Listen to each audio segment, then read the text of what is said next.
Hello दोस्तों, कैसे हैं आप सभी लोग। स्वागत है आप सभी का आपकी अपने चैनल शॉर्ट हैंड बाय अनुज सर पर। तो मैं आशा करता हूं आप सभी लोग अपने एग्ज़ाम की प्रैक्टिस बहुत ज़बरदस्त कर रहे होंगे। ठीक ठीक है।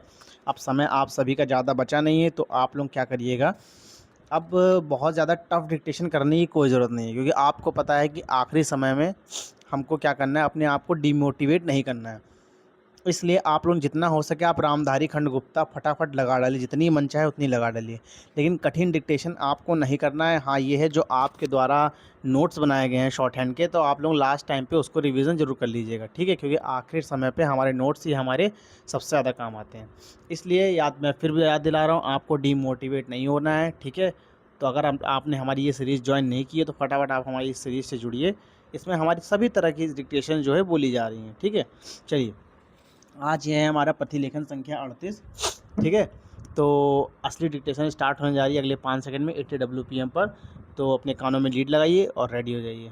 Ready, start. उपाध्यक्ष महोदय, उसमें हमने साफ साफ कहा था कि जो गरीब वर्ग है, जिसकी गरीबी के बारे में सभी जानते हैं, उसको देश की आमदनी का जो औसत है वह अवश्य ही मिल जाएगा, और इस दिशा में हमारा प्रयत्न जारी रहे। हमारा जो बजट है उसको जब तक अपनी आर्थिक व्यवस्था या अपने विचारों के अनुसार नहीं आंकेंगे, तब तक उस ध्येय की पूर्ति नहीं हो सकती। यदि इस दृष्टि से अपने बजट को देखते हैं, तो हम इसे ना अधिक और ना कम नंबर दे सकते हैं।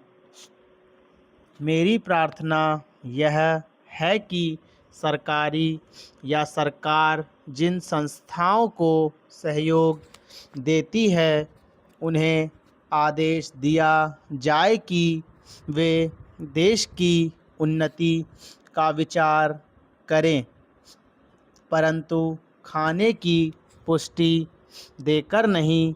यह कार्य शीघ्र से शीघ्र होना चाहिए।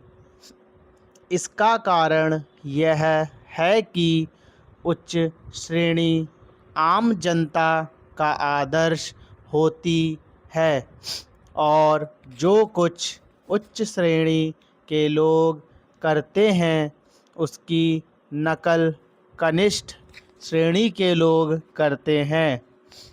इसलिए यह काम पहले उच्च श्रेणी पर हो जाए तो आम जनता पर उसका प्रभाव अवश्य गहरा पड़ेगा। सप्ताह में 2 बार भोजन छोड़ने का जो मेरा सुझाव है, इससे न केवल अनाज वरन ईंधन, तेल, कोयला आदि सब की बचत होगी। भोजन छोड़ने के अलावा अन्न बचाने का और भी एक तरीका है, वह भी सामूहिक सामाजिक श्रेणी पर किया जा सकता है। जानते हैं कि इस देश में 10% अन्न कौन खराब करता है? कीड़े, पंछी, बंदर और बोरियां ठीक ना होने से अनाज गिर जाता है और मिट्टी में मिल जाता है। यह विचारणीय है।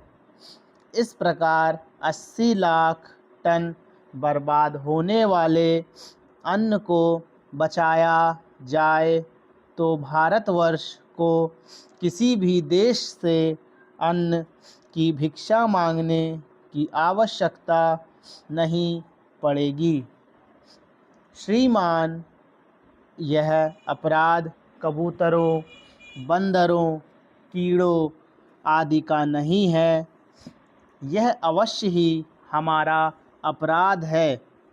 आज तक विदेशों से हमको अनाज मिलता रहा है, इसलिए हम लापरवाह थे, इसीलिए अनाज का विनाश होता रहा।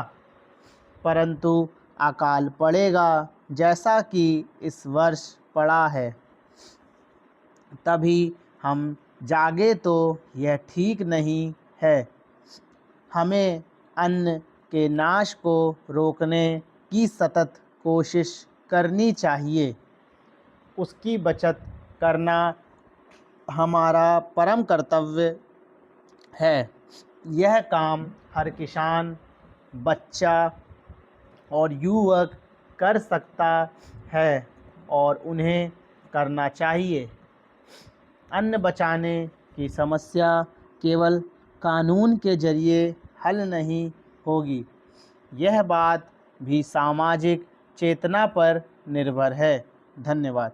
तो दोस्तों, मैं आशा करता हूँ आप सभी को मेरी डिक्टेशन बहुत अच्छी लगी होगी। अगर डिक्टेशन अच्छी लगी हो तो वीडियो को लाइक करिए, चैनल को सब्सक्राइब करिएगा, ठीक, और अपनी डिक्टेशन को अच्छे से करते रहिएगा, ठीक। हम लोग कल फिर मिलते हैं इसी वीडियो के साथ, तब तक के लिए धन्यवाद।